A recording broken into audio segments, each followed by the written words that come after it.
있는 하나님의 약하심으로 잡아왔습니다. 좀 더 쉽게 얘기하면 쉼에 담겨있는 하나님의 약하심입니다. 저는 지난 1월에 설교하면서 앞으로 당분간 하나님의 약하심에 매료된 성도들이라는 주제로 말씀을 나누겠다고 약속드린 바 있습니다.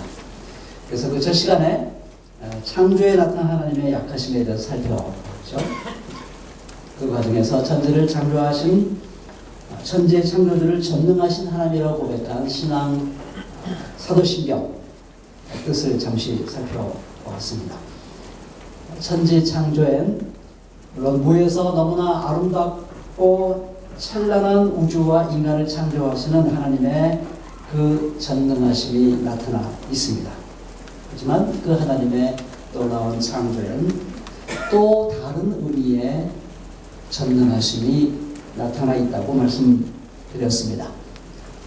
그건 바로 인간으로서는 도저히 감당해낼 수 없는, 인간은 사실 자기가 약한 것을 감당하기 어려워요. 그래서 강해지려고 하죠. 자기가 약해진다는 건 도저히 견딜 수가 없습니다. 그러니까 인간이 감당하기 어려워요. 그런데 하나님은 한없이 약해지는 것을 감당할 수 있는 능력이 있으신 겁니다. 그것이 하나님의 전능하심의 또 하나의 놀라운 본질이다 하는 것을 제가 말씀드렸습니다. 하나님께서는 천지를 창조하시는 과정에서 기꺼이 작아지셨습니다. 약함을 온몸으로 받아들인 것이죠. 피조물들이 자기 마음껏 활동할 수 있도록 피조물들을 위한 넉넉한 공간을 마련해 주시기 위해서 하나님은 뒷걸음질을 치시고 자기를 작게 만드셨습니다. 또한 피조물들이 자유롭게 살아갈 수 있도록, 자유롭게 선택하고 자유롭게 하나님을 사랑할 수 있도록 하나님의 형상, 하나님을 닮은 모습을 인간에게 부여해 주셨습니다. 그뿐만 아니라 하나님께서는 이 온 땅을 그리고 그 가운데 있는 모든 살아 움직이는 것들을 관리하고 다스리고 섬기는 그런 놀라운 권한을 위임해 주셨습니다. 그렇기 때문에 만일 이런 놀라운 자유와 권한을 물려받은, 하나님께 부여받은 이 인간이 하나님을 배반하고 거역하고 이 자연 생태계를 자기 욕심에 따라서 마음껏 활용하면 하나님은 꼼짝없이 인간들에게 당해야 됩니다. 꼼짝없이 하나님은 상처를 입습니다. 꼼짝없이 하나님은 슬픔을 겪고 고통을 겪을 수밖에 없습니다. 하나님은 그것을 스스로 선택하실 정도로 하나님은 자신의 약함을 감당할 수 있는 그런 놀라운 전능의 하나님이신 것입니다. 그래서 성경 전체는 여러 가지로 얘기할 수 있지만 마치 탕자의 비유, 많은 분들이 말합니다. 그걸 탕자의 비유가 아니라 사실은 아버지의 비유다라고 말합니다. 그 탕자가 마음껏 자기의 자유를 활용했을 때 아버지는 걷잡을 수 없는 슬픔과 고통을 겪어내만 합니다. 그래서 그것은 어떤 면에서 아들의 얘기가 아니라 아버지의 얘기다라고 말합니다. 어떤 면에서 성경은 그런 면에서 인간 때문에 고통을 겪어내셔야 하는 하나님의 이야기입니다. 십자가는 그 하나님이 겪어내는 고통의 이야기인 것입니다. 사실은 성경 전체는, 기독교 신앙은 하나님의 약하심에 대한 이야기입니다. 오늘은 하나님의 안식에 담겨있는 약하심에 대해서 성찰해 보려고 합니다. 본문 1절은 창세기 1장에 대한 요약이죠. 세 번역입니다. 오늘 읽어드리는 게 우리 교회 처음 오신 분들은 낯설지 모르겠습니다만 좀 더 쉽게 번역하는 성경이죠. 하나님은 하늘과 땅과 그 가운데 있는 모든 것을 다 이루셨다, 이렇게 얘기하고 있습니다. 하나님의 창조활동을 통해 하늘과 땅 그리고 그 안에 존재하는 모든 것들이 다 이루어졌다고 요약하고 있습니다. 온 우주의 창조가 완료되었음을 뜻하는 것입니다. 그렇게 6일이 지나고 제7일째가 되었습니다. 그러는 이미 하나님께서 창조하시던 일을 모두 마친 상태였습니다. 그래서 저자는 다 이루었다, 마쳤다, 이 같은 히브리어 단어인데요, 2번 반복해서 언급하고 있습니다. 그를 통해 하나님은 다음에 다 이루고 다 마쳤으니 그 다음에 하나님 뭘 하시지?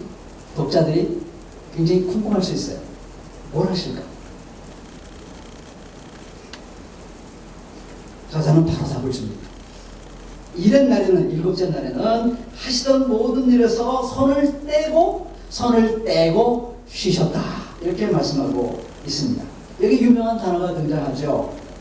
쉬셨다, 손을 떼고 쉬셨단 말이 히브리 여러분들 다 아실 필요 없겠습니다만은 샤바트라고 말합니다. 우리 영어로 세버트, 안식일이라고 하는 그 영어가 여기서 나온 단어입니다. 샤바트의 가장 중요한 뜻은 하던 일을 멈추다는 뜻이에요. 열심히 뭔가를 하다가 그 일을 멈추고 거기서 손을 뗐다는 그런 뜻입니다. 세 번역은 그걸 약간 쉽게 번역해서 하시던 모든 일에서 손을 떼고 쉬셨다 이렇게 번역하고 있죠. 개역개정은 하시던 모든 일을 그치고 안식하시니라 이렇게 되어 있습니다. 그러니까 쉬셨다, 안식하셨다. 하던 일을 해서 손을 떼고 멈추고 쉬시고 안식하셨다. 안식을 들었다는 그런 이야기입니다. 자, 오늘 저희 질문은 이겁니다.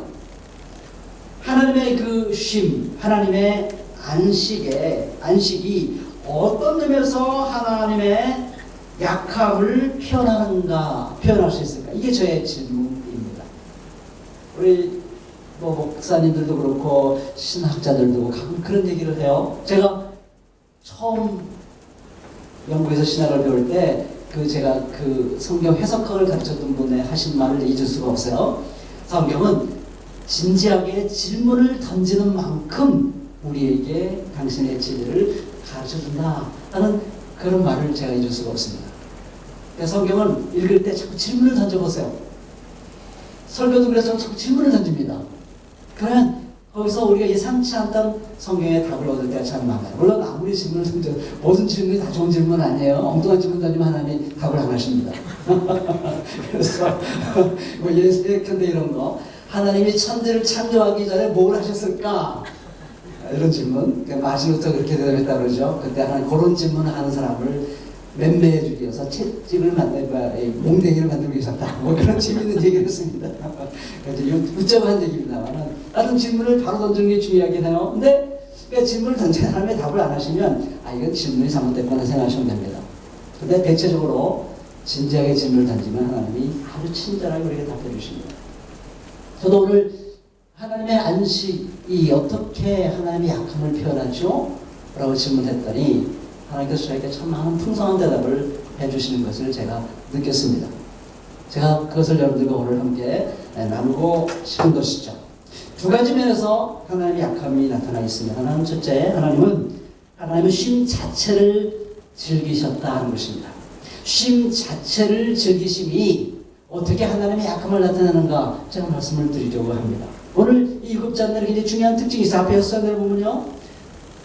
저녁이 되고 아침이 되니 첫째 날이 지나갔다 이런 표현되어 있어요.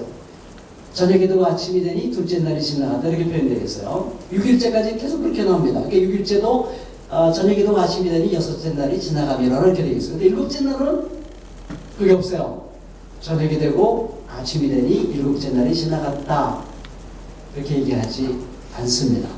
그러니까 이건 뭘 의미할까요? 굉장히 성경 저자는 거기 왜 그런 차별성을 뒀는지는 답이 전혀 없어요. 성경은 우리에게 설명해 주지 않아요. 그러니까 우리가 질문을 던지고 우리가 생각해 봐야 돼요. 하나님은 우리에게 모든 답을 일일이 그냥 입에 넣어주는 그런 분이 아니시죠. 그럼 우리가 성장하지 않아요. 스스로 생각할 수 있는 기회를 우리에게 주시는 것입니다. 중요한 거는 뭔가 다르다는 거예요. 앞에 6일과 이 하나님이 일을 멈추시고 쉬신 일곱째 날은 뭔가 분명히 다르다는 것을 그 차이를 통해서 우리에게 가르쳐 주시고 있습니다.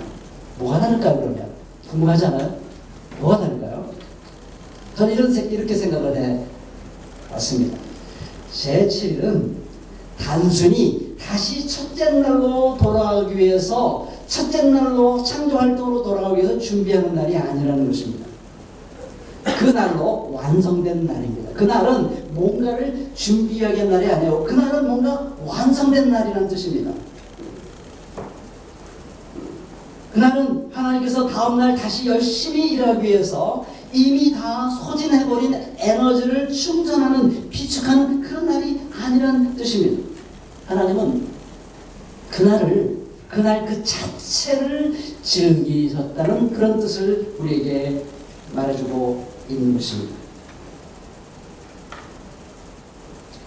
하나님께서 하나님에게 쉼이란 다시 열심히 일할 수 있게 해주기 때문에 쉼이 중요한 게 아니에요.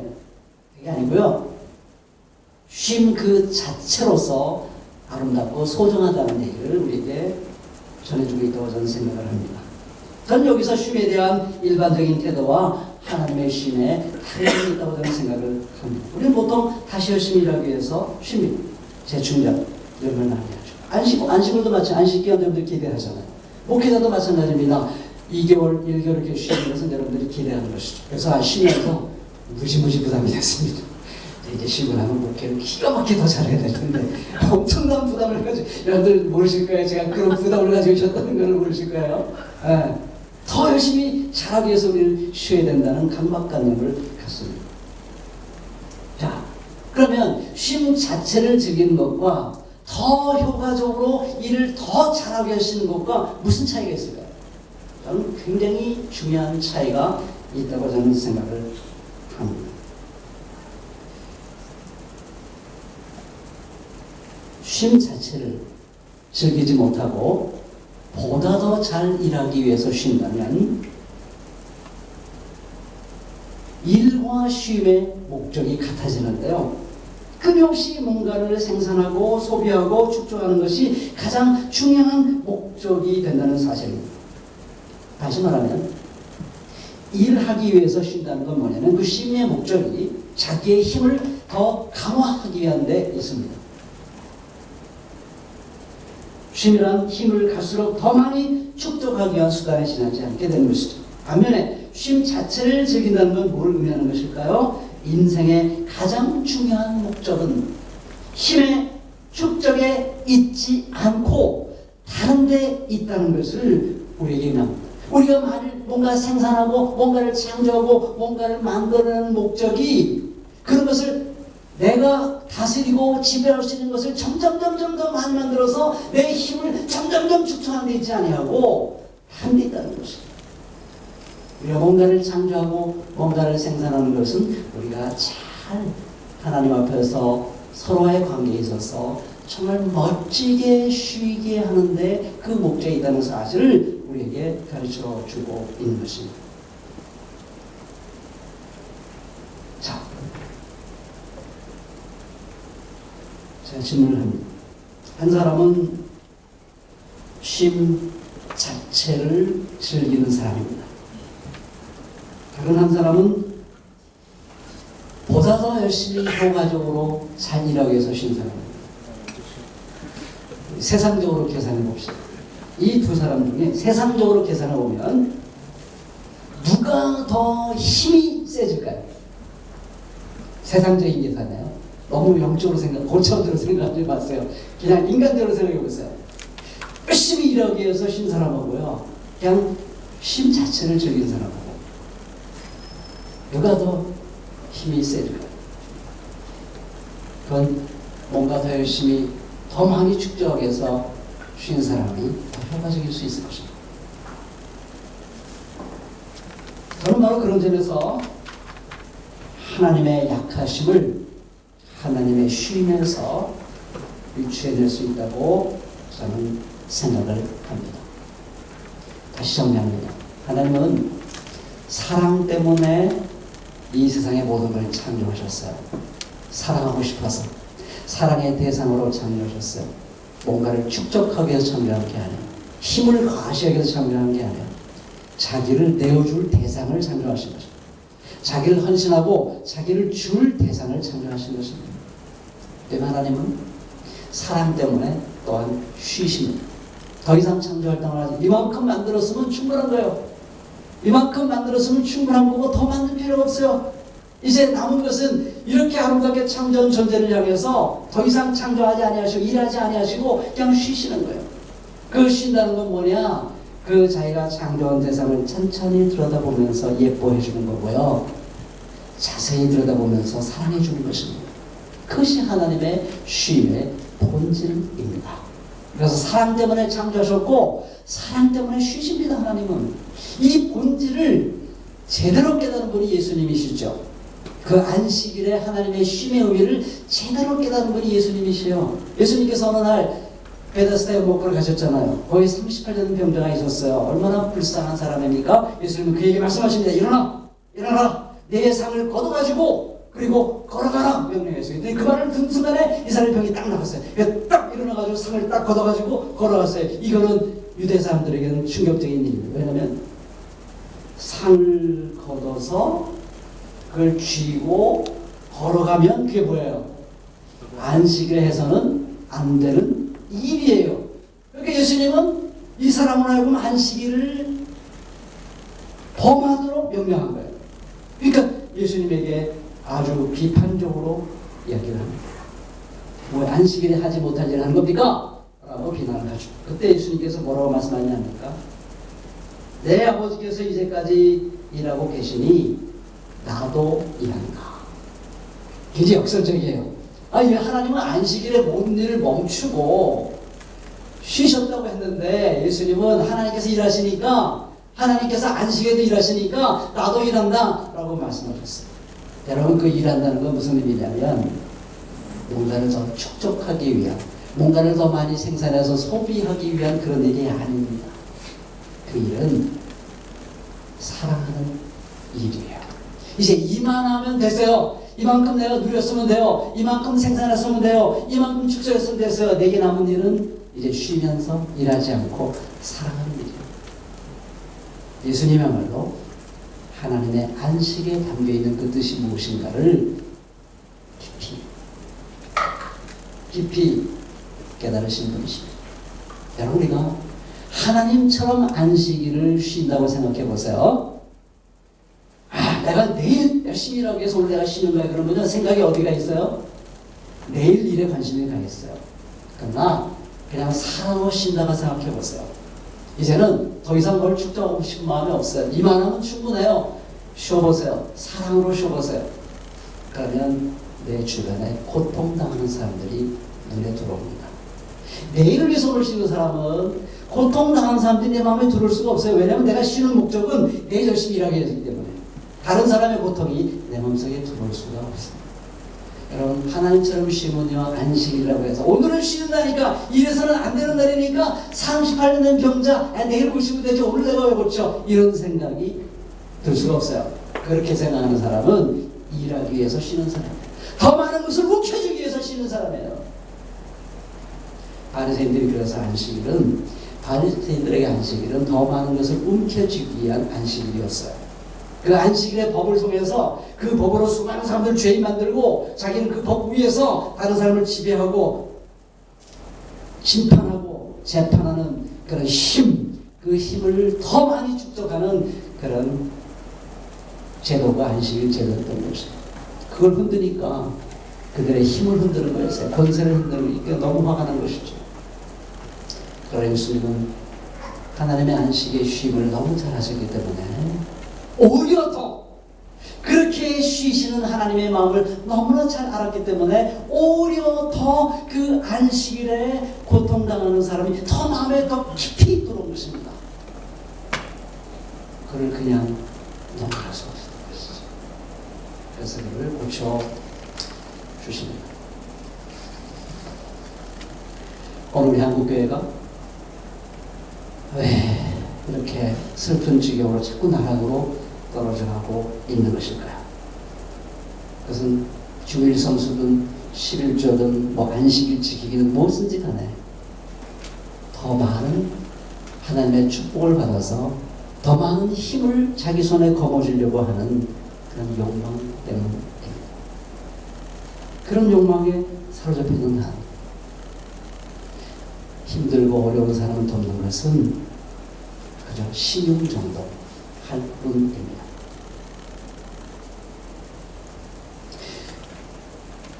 요즘 우리는 너무나 슬픈 일을 많이 겪고 있습니다. 설교 시간에 너무 어두운 얘기만 하면 여러분들이 마음이 우울할 것 같아서 제가 조심스럽긴 한데요. 최근에 우리 부천에 한 독일에서 신약학을 하고 오신 목사님, 신학자님, 어떻게 자기 딸을 때려서 죽게 하고 거의 1년을 방치하고 미라 상태로 만들었을까? 이 상상이 잘 가지 않아요. 어떻게 우리 한국교회는 자기를 그렇게 신뢰하고 사랑하고 존중하고 따라온 젊은 청년 여자 자녀를 자기 쾌락의 도구, 성적 쾌락의 도구로 삼았음에도 불구하고, 그런데 그 사건을 알고 있는 교단 노회 재판국은 그 판결문에 보면 그 목회자의 행동 때문에 그 존재 전체가 유린당한 그 한 자매에 대한 아픈 마음이 뚜껑만큼도 등장하지 않습니다. 그래서 적당히 회개하고 자기 권력을 더 강화하려고 하는 한 목회자를 철저히 변호하고 있는데요. 그의 위대함을 찬양하고 있습니다. 그 판결문은 뭐라고 찬양하지 않습니까? 제이 목사는 이 사건에 대하여 윤리적 도덕적 책임을 지고 17년 동안 청년 목회를 통해 부흥시킨 2만여 명의 성도와 253억 원의 현금을 남겨놓은 채 2010년 12월 모모 교회를 떠나 사임하였습니다. 이렇게 되어 있어요. 판결문. 하나님께서 이런 판결문을 읽으시면서 얼마나 아프셨을까? 그가 왜 위대한 목회자입니까? 2만 명, 253억 원, 그것을 S교회에 직결시킬 수 있는 능력이 있었기 때문에, 엄청난 힘을 축적할 수 있는 힘이 있었기 때문입니다. 그가 도덕적으로 위대한 것은 자기 건데, 자기가 노력해서 내 걸로 만들었는데 그것을 남겨놓은 채 2만 명과 254억 원의 현금이라고 돼서 현금, 그러니까 253억 원이라고 말하지 않고요, 253억 원의 현금을 남겨놓은 채 자기 거예요. 이러니 우리가 그런 한국교회 흐름 속에서 우리가 매일 숨을 쉬고 살아갑니다. 저는 아까 찬송 부르면서 주의 보혈의 능력 참 너무 마음속 깊이 다가왔어요. 왜 그럴까? 저도 이런 분위기 속에 살면서 나도 모르게 때가 묻어요. 나 자신도. 매일 우리 씻어내지 않으면 내가 누가 될지 무서운 것이죠. 이 시대는 정말로 한국교회는 정말 무서운 상태에 놓여져 있습니다.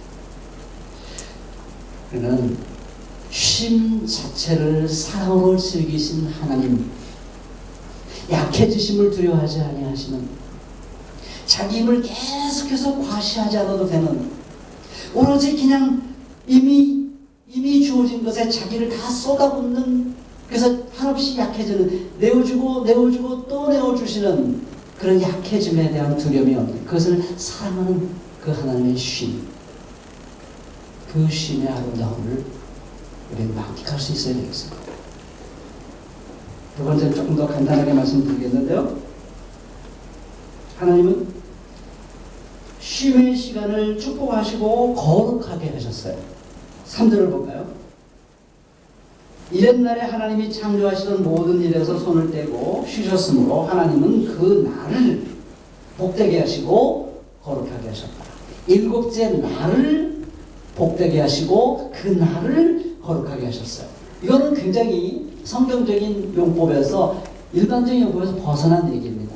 하나님께서 뭐를 복되게 할 때는 대개 그 대상은 살아있는 존재들입니다. 성경에서 뭔가를 하나님을 우리가 하나님을 영어는 we bless you 그래요. 우리 하나님을 축복합니다. 하나님을 복되게 합니다. 하나님을 향해서도 we bless you 그러거든요. 기도할 때 우리 사람들 보면 우리 그런 기도 잘 합니다만은 이 서양 사람들 그렇게 기도만 해요. 우리가 하나님을 축복합니다. 하나님은 복이 많으신 분이고 하나님을 더 복되게 우리가 해드리고 싶습니다. 이렇게 기도를 해요. 동물에게 축복하시죠. 하나님에게, 인간에게 복을 주사, 동물에게 복을 주사, 사람에게 복을 주사. 이건 대상은 보통 살아있는 존재인데 하나님 여기서는 하나님이 날, 일곱째 날을 복되게 하세요. 또 거룩하게 하셨다.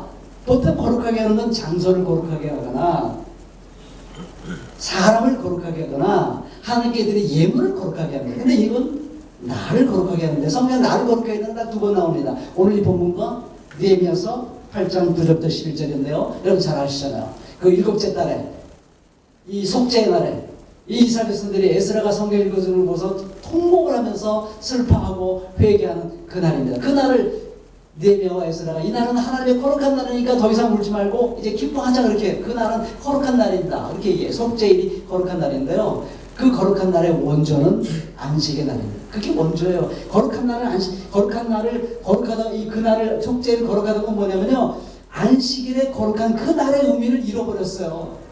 그래서 그 날의 의미를 회복하는 날이 바로 이 속죄일이에요. 그래서 이 두 날은 똑같이 거룩한 날입니다.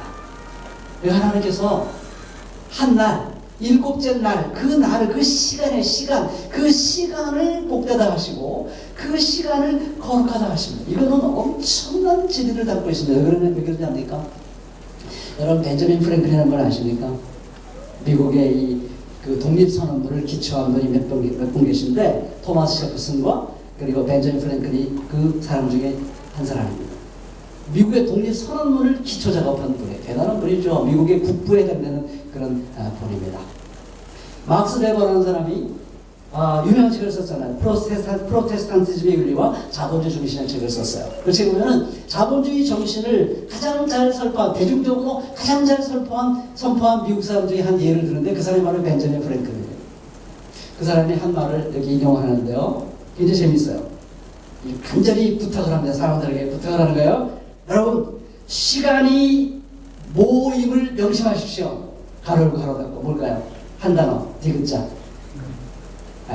시간이 돈임을 명심하십시오. 이렇게 썼어요. 그러면서 뭐라고 얘기했냐면 매일 노동을 통해 10실링을 벌 수 있는 사람이 반나절을 산책하거나 자기 방에서 빈둥거리며 지낸다면 비록 그가 이러한 쾌락을 즐기는 동안 6펜스밖에 지출하지 않는다 하더라도 그것만 계산하면 절대 안 됩니다. 아무걸 또 계산해야 돼. 뭘 계산해야 될까요? 하루에 얼마를 벌어요? 10실링을 버는 사람인데 반나절을 놀았어요. 산책하거나 놀았어요. 그동안에 6실링을 썼어요. 잃어버린 게 더 있다는 게 그것만 계산하면 뭘 더 플러스 해야 될까요? 하루에 반나절이니까 반나절을 일을 안 했으니까 얼마큼 돈을 못 본 거예요. 벌 돈을 못 본 거예요. 하루에 10실링이니까 5실링을 못 본 거예요. 뭐라고 설명하냐면 그는 그 밖에도 5실링을 더 지출하는 셈이다. 이렇게 끝나지 않고요. 아니 내다 버린 셈이 된다. 내다 5실링을 내다 버리거나 기억해 주시오. 이렇게 얘기했어요. 그게 바로 벤저민 프랭클린의 얘기고요. 막스 베버라는 사람은 미국의 국부 중에 한 사람. 이 사람이야말로 자본주의 정신을 제대로 깨달은 사람이다라고 소개하고 있습니다. 시간이 뭐라고요? 돈이에요. 그런데 오늘 이 부분은 시간에 대해서 정의합니다. 쉬는 시간, 하나님의 쉼을 제대로 깨닫고 그 쉼 자체를 즐기는 그 시간은 5실링을 내다버린 시간이 아닌 거예요. 10실링은 내다버린 시간이 아닌 거예요. 인생을 망쳐버린 시간이 아닌 거예요. 인생을 허비한 시간이 아닌 거예요. 그 시간이야말로 이 세상의 모든 시간, 우리가 인생을 살아가는데 살아간 모든 시간 중에서 가장 복되고 가장 거룩한 시간이라고 하나님은 우리에게 명확하게 말씀하시고 있는 것입니다. 창조의 6일이라는 시간은 6일 동안의 창조 활동의 시간은 바로 제7일의 시간을 향한 시간이에요. 만일 제7일이라는 시간이 없다면 6일 동안 창조 활동의 그 시간은 무의미한 것입니다. 헛되게 창조한 것이에요. 6일 동안의 창조 활동의 시간이 의미 있는 것은 힘을 더 축적해서 남에게 과시하고 남을 지배하는 데 있는 게 아니라 이미 창조한 걸 가지고 서로 더불어 살고 사랑하고 아껴주고 찬찬히 바라보고 오래 바라보고 예쁘다고 말해주고 사랑스럽다고 말해주고 그 시간을 위해서 그 시간을 향하여 전진하고 있는 것입니다. 그래도 우리가 나름 열심히 살아야 되죠. 열심히 살지 말란 말은 아닙니다. 그러나 열심히 살아가는 시간에 목적이 어디 있습니까? 우리에게 가장 소중한 시간은 쉼 자체를 즐기는 시간입니다. 그래서 우리는 이 말씀 항상 마음속에 기억하셔야 되겠습니다. 제가 오늘 미할 앤드의 모모라는 책 얘기를 좀 해드리려고 했는데요. 시간이 많이 지났죠? 읽어보세요. 여기 보면은 회색 신자가 나타나가지고 이 푸지라고 하는 순진난만한 정말 잘 살고 있던 푸지를 흔들어가지고 이 사람의 가르치는 게 뭐냐면 시간이 돈이야로 가르칩니다. 이 사람의 일생의 그 시간을 초로 따져보니까 70살 살면 총 22억 752초예요. 42년을 살아왔는데 13억 245만 2천 초예요. 그래서 이 사람이 그동안 살아온 쭉 시간을 계산해보니까 그냥 멋있게 살았잖아요. 아주 인간적으로 살아왔어요. 근데 그 시간이 낭비라는 거죠. 계산해보니까 0초 남은 게 하나도 없어요. 당신 정신 똑바로 차리고 앞으로 시간을 나에게 저축하세요. 그러면 5년 동안 시간을 저축하고 안 찾아가면 내가 배로 갚아주겠습니다. 이럽니다. 그러면 어떻게 살까요? 엄청 바쁘게 삽니다. 이발 사니까 30분 동안 이렇게 정성껏 하던 걸 15분도 딱 깎아요. 견수생이 있는데 견수를 넉넉하게 봐줬는데 시계를 딱 갖다 놓고 너 이놈! 노동 강도를 높이기 위해서 감시를 합니다. 애인 휠체어를 타는 애인이 있어요. 매일 꽃 한 송이를 가지고 그 자매에게 꽃선을 줍니다. 하루가 삶이 지나면 15분 동안 창가에 앉아서 하루를 명상하는데 그 시간 다 없어버려요. 어머니 매일매일 찾아가 돌보는 시간 다 없어버립니다. 그래서 그 마을에 전파돼가지고 안 한다고 다 해버리네. 전략한 거예요. 요약한 겁니다. 그래서 그 마을 사람들이 다 거기에 동화돼가지고 마을 가는 곳마다 사무실과 공장 말할 것 없이 이런 팻말이 적혀 있었어요. 시간은 귀중한 것 잃어버리지 말라. 시간은 돈과 같다. 그러니 전략하라. 그 결과 하긴 시간을 아끼는 사람들이 옛 원형극장 인근 마을 사람들보다 옷을 잘 입긴 했다. 돈을 더 많이 벌었겠고.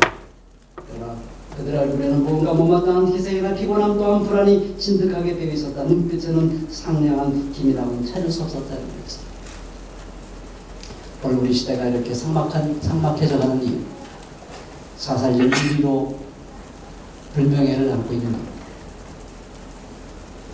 우리가 시간을 제대로 사용할 줄 모르기 때문입니다. 힘을 축적하기 위한 시간으로만 시간을 하려고 합니다. 이미 축적된 것으로 감사하고 만족하고 나누고 사랑하고 베푸는데 그것이 그 자체를 즐기고 그것이 우리의 모든 생산활동과 창조활동의 기본적인 근본적인 목적이라는 사실을 잃어버렸기 때문입니다. 그래서 오늘 이 말씀은 우리에게 놀라운 복음입니다. 하나님의 쉼에 나타나 있는 그 하나님의 놀라운 사랑의 연약함, 그 연약함에 매료되는 저와 여러분이 꼭 될 수 있기를 진심으로 바랍니다. 그래서 내면의 변화로만은 안 되고요. 시간이 돈이라고 말하는 이 자본주의의 구조를 사실은 바꿔야 됩니다. 그 마지막 단계에 가서 제가 말씀을 드리려고 합니다. 오늘 하나님과 우리 사이의 관계에서만 생각합시다. 하나님의 안식에 나타나는 쉼, 하나님의 약하심, 정말 이 하나님을 높이 찬양하고 노래하고 그 하나님을 즐기는 저들이 꼭 될 수 있기를 주님의 이름으로 축원합니다. 기도하시겠습니다.